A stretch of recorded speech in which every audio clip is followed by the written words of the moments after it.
Hey guys, Steven here from STS Pickleball, and welcome to Paddle Meta Analysis Episode 7. In this episode, we're going to talk about some new shoes that you guys were talking about in the comment section of one of my recent videos. We're also going to break down a bunch of new prototype paddles, some Adidas paddles, some new Engage paddles, and also some new edgeless and Babolat paddles. And I'm going to give you my honest opinions on all of them. So without further ado, let's dink straight into it. Okay, so first up, let's go ahead and break down these new shoes. So these are the Montis Drop 1.0 pickleball shoes. I do really like the color, the aesthetic. I like the black and sort of neon green. I think they look really nice, especially with black socks. As far as the performance of these, I would say, so they come in at $109. You can use code STS Pickleball to take 10% off, making them about $100.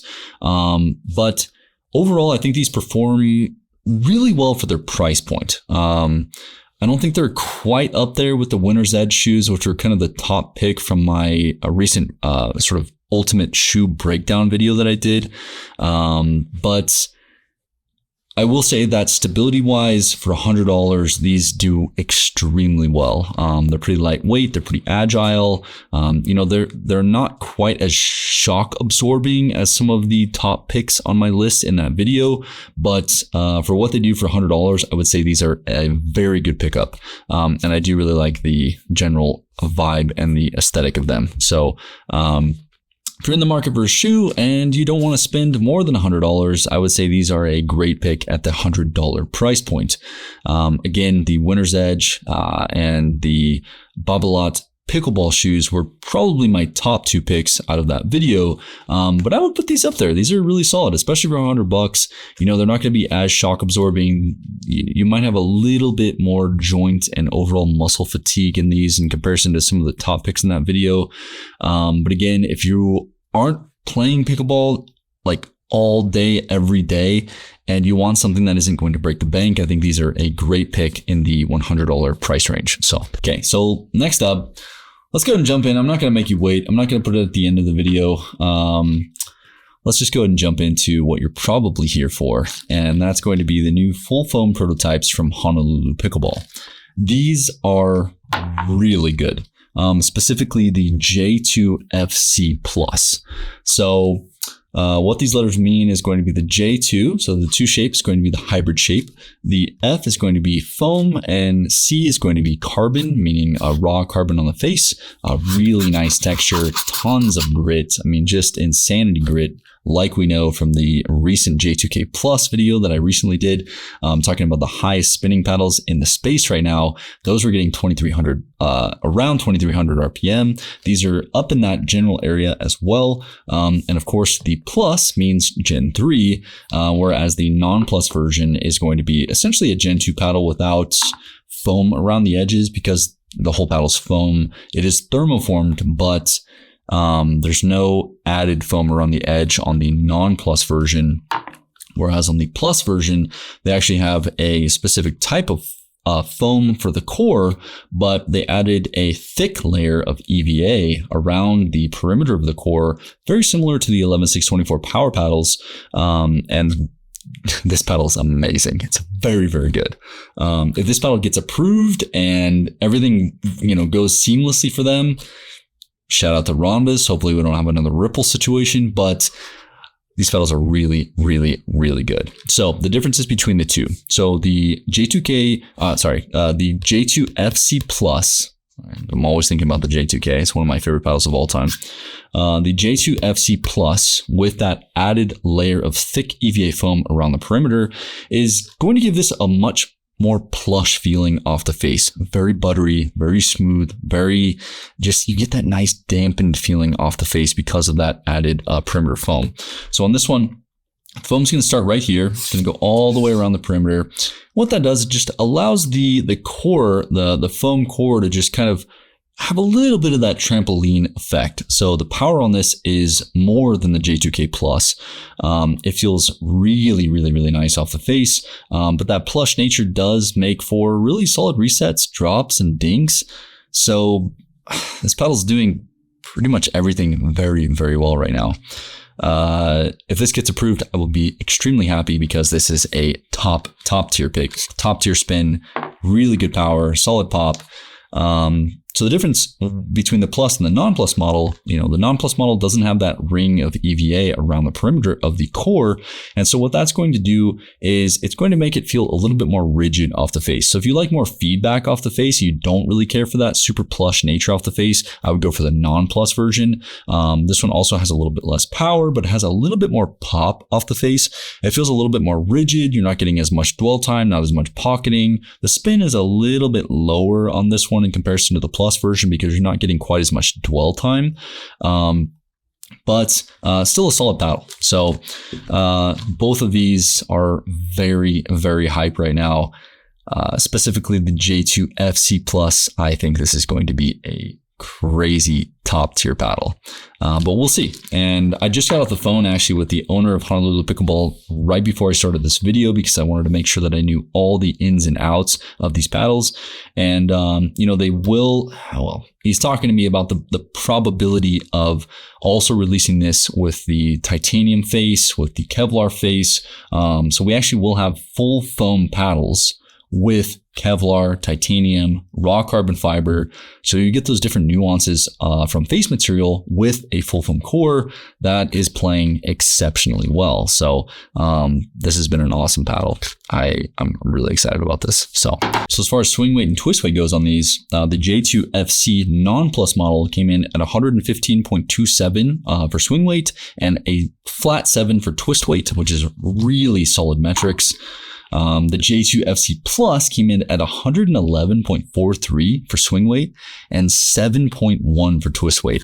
Really good twist weight score, which means you're going to have a lot more stability on off-center hits with 111.43 swing weight, which means not only are you getting more power on this, more dwell time, and more of a plush nature off the face, but you're also getting a low swing weight, which allows you to be more customizable on what you want to do on the perimeter weighting, right? Because a lower swing weight means it's already going to be extremely agile in the hand. And then with the twist weight being 7.1, those metrics are incredible. Better than the Carbon Genesis series, the True Foam Genesis series. So again, if these get approved, they have not been approved yet. If these get approved, they're going to do very well. So moving on. I have all 8 of the new Adidas Metalbone paddles. The ones that really stood out to me, again, it's edgeless. It has a little hole in the throat. They're slightly tacky in a way, to be quite honest. I mean, they're definitely going more for the retail consumer aspect of things and not really for the optimization aspect of things.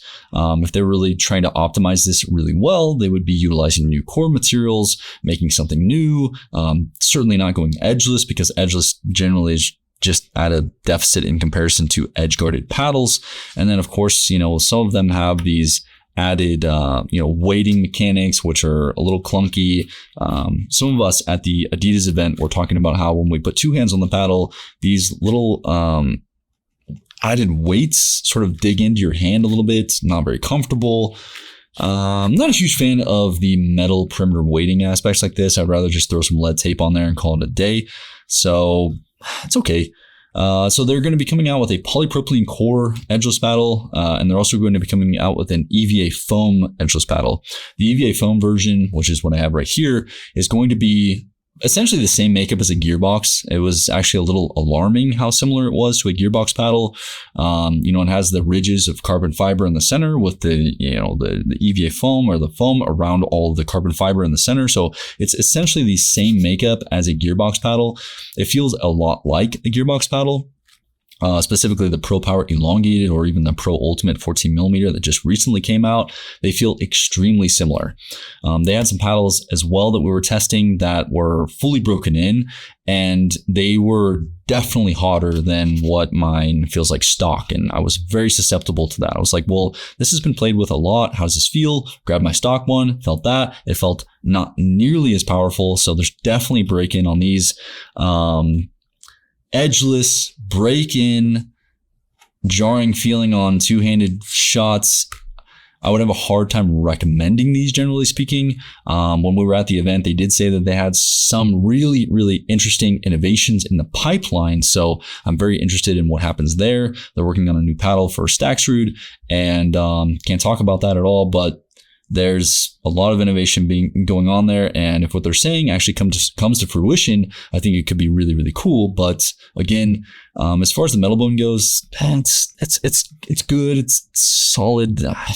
With all the other paddles out there, given the J2K Plus, the 11624 Power Vapor paddle, the unmarked paddle, all having an edge guard and being extremely linear and very tech forward, I would have a hard time recommending these over those, especially given the price point. You know, these are very expensive. I think they come in at $270 or $250, somewhere in that range. But yeah, there's just not my top pick. As far as swing weight and twist weight goes, this particular one, this is the 16mm EVA Metalbone model, comes in at 127 swing weight and 5.99 for twist weight. So again, no edge guard. Twist weight is going to be fairly low. 5.99 twist weight is not terrible for an edgeless paddle, but in comparison to an edge guarded paddle that has perimeter weighting or tech built into it, of course, this is going to be a low stock number. And then 127 for swing weight is rather high. So this does feel very heavy in the hand. Just again, hard to recommend if you have tennis elbow, any sort of joint or shoulder pain going on. This would be one of my last picks for you, outside of maybe some of the Franklin paddles that are coming in at 130 swing weight. So yeah, so I don't have a whole lot of good things to say about these. Even the polypropylene core ones are, they have lighter swing weights, but again, the twist weight's not great. Feeling off the face isn't great. It's an edgeless paddle, so it's just at a disadvantage. So that's about all I have to say on the new Metalbone paddles. So next up, let's jump into the new Engage paddles. So we have the Pro 1 Innovation 12.7mm, and we also have the Pro 1 Innovation 15.2mm. I really like both of these quite a lot, but again, the price is quite steep. I believe these are on sale right now for about $259. You can take 10% off with code STS Pickleball. If they update it, it wasn't working when I first was starting this video, but if they update that, you should be able to take 10% off these with code STS Pickleball. So really the only upgrades here are going to be the fact that the grip length now is 6 inches from a previous grip length of 5.875 inches, I believe, for their original Pro 1, whatever they were doing before. It's going to be a Gen 1 paddle, of course. That same sort of paddle tech, 10mm polypropylene core cell size. These are going to have, good power off the face. They do feel quite a lot like paddle techs, which is nice. But again, it's about the same price as a paddle tech. And at the end of the day, I don't know, I would probably take a paddle tech over these, but they're not bad. 4.25 inch grip circumference, so a little bit bulkier than the general average these days, being a 4.125 inch grip circumference. So if you like a little bit of a bulkier grip, these may be good for you. So really the only actual innovations going on here is you're getting a little bit of a longer grip length. The actual length of the paddle goes up from a 16.5 inch length to a 16.6 inch length. And that's pretty much it. The grit feels pretty nice. There is a lot of friction happening here. I can feel it. The spin is really solid. The power is really solid. But, is there anything, innovative going on here? I can't really say that for sure. I mean, there's a lot of dead spots around the perimeter, given that it's a Gen 1 paddle. If you watch my recent full sort of master course on pickleball paddles, which was the video right before this one, you'll know that a Gen 1 paddle does not have perimeter foam around the edge, nor is it thermoformed. And so that's one of the issues with paddles like this, where if it's not thermoformed and it doesn't have edge foam, you're going to have a lot of dead spots around the perimeter of the paddle if you catch the ball in those areas. And the ball is just not going to carry as much energy off of those areas as it will if it was thermoformed or had edge foam. So those are kind of the downsides to an Engage paddle. Again, it's nice that it's made in the USA. I do really respect that and I appreciate that. But Yeah, so I think these are really solid. If you like Engage, you want something that was made in the USA, you want something that has a 6-inch grip length, maybe you want a little bit more reach on the top. It's 0.1 inch of reach extra in comparison to most elongated paddles. Yeah, I think that they play well. As far as swing weight and twist weight goes, the 12.7 millimeter comes in at 121 swing weight with a 5.92 twist weight, and then the 15.2 millimeter comes in at 120 swing weight with a 6.11 twist weight. So honestly, both those swing weights are a little high. You know, I do prefer to see an elongated paddle come in at 115 to 116. Would be extremely ideal. 117 to 118 would be a little bit more average. Being at 120 to 121, there's not a whole lot of room to add perimeter weighting unless you want to add, you know, quite a lot more swing weight to this paddle.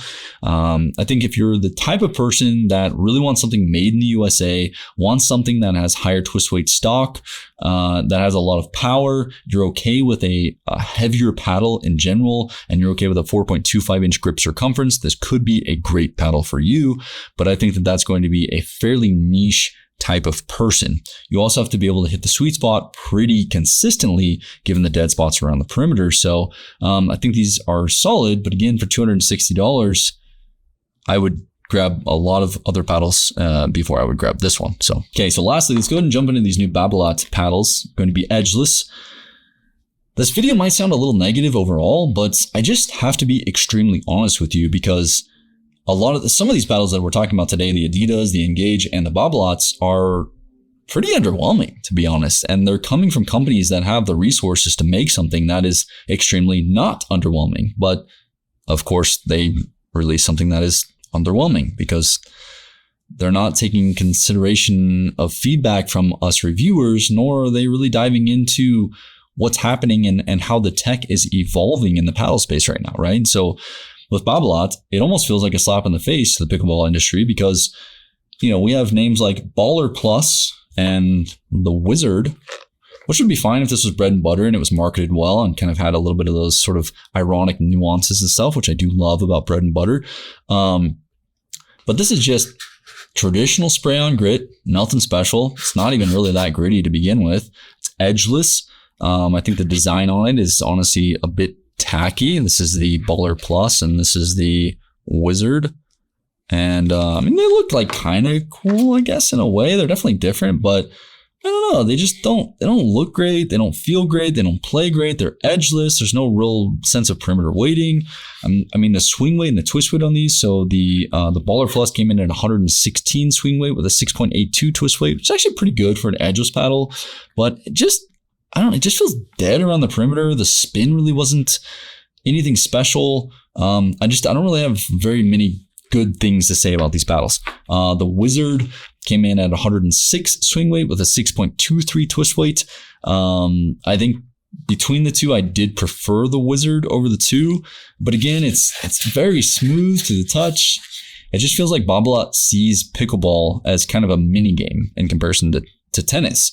And it seems like they're kind of just saying like, oh, like, you know, I don't know. It just seems like almost demeaning to come out with paddles like this in the pickleball space. And they just don't have anything really good going for them, right? There's no durability of grit. It's edgeless. There's no really solid perimeter weighting. I mean, I was impressed by the BALLR Plus having, you know, a twist weight of 6.82, but again, that's about the only positive that I can say for these. I mean, durability wise, you're going to start with low spin. It's going to drop drastically very quickly because of the spray on grit. It's edgeless. Not much. That's all I can say. So the real main positive going on right now in my world of pickleball paddles is going to be this J2FC Plus. I think this will be a great paddle for somebody that's looking for a full foam core that's utilizing Gen 3 technology. This is the first full foam core that's actually utilizing Gen 3 technology, which is really exciting. It feels amazing off the face. Honolulu has actually picked up a couple pro players recently, and they've done really well in their results. And honestly, I'm impressed as usual with Honolulu Pickleball. I mean, as you guys know, my top picks right now are going to be the Honolulu J2K Plus, the unmarked paddle, which is going to be an elongated paddle that is super plush and feels really nice off the face. And then I really love the 11-6-24 power paddles, specifically the Vapor Power. Those are definitely some of my top picks right now. And I would put this right up there in the mix. The J2FC Plus is playing exceptionally well. Now, you might be asking yourself, well, should I wait for the J2FC Plus, or should I pick up a J2K Plus right now? Well, I would say if you want something that's a little bit more poppy and something that has a little bit more probability for counters at the kitchen line, and you want something that has a little bit more controllable power once it breaks in and feels very plush off the face, and just has a really nice linear sort of organic dynamic on the court, I would go with the J2K Plus, or even the J2TI Plus if you wanted something that was even a little softer off the face. I would say the J2FC Plus is definitely going to be for the type of player that wants, to early adopt new tech, given that it's a full foam core. It does feel very different off the face in comparison to polypropylene. And then, the other difference here is going to be, it is more powerful than the J2K Plus. So this is up there in pretty close to top tier power. I mean, this is a very powerful paddle, really good spin, really nice dwell time, but it's a different feeling. It's more powerful. So if you want something more linear, something that is more balanced in general, I would go for the J2K Plus, the 11-6-24 power Vapor, or the unmarked elongated paddle. Now, if you want to early adopt something that is, Gen 4, full foam with, Gen 3 dynamics around it, I guess we could call this like a Gen 4.5 or something along those lines. This could be worth waiting for. But right now, I'm having a hard time deciding between the J2FC Plus and the J2K Plus. The J2K Plus is just so linear and balanced. I feel like I have higher percentage shots in general with that one. But I will be using the J2FC Plus quite a lot, and I'll definitely keep you updated as it evolves. So that's it for Paddle Meta Analysis episode 7. I hope you found this helpful. If you did, consider subscribing and hit that bell notification next to the subscription button. That will always notify you every time I drop a new video, so you're always up to date on all the new tech and all the new gear in the space. Click over here if you want to see the top 5 power paddles and the top 5 highest spinning paddles of 2025 so far. I hope you have a freaking wonderful day, and I'll see you in the next one. Peace.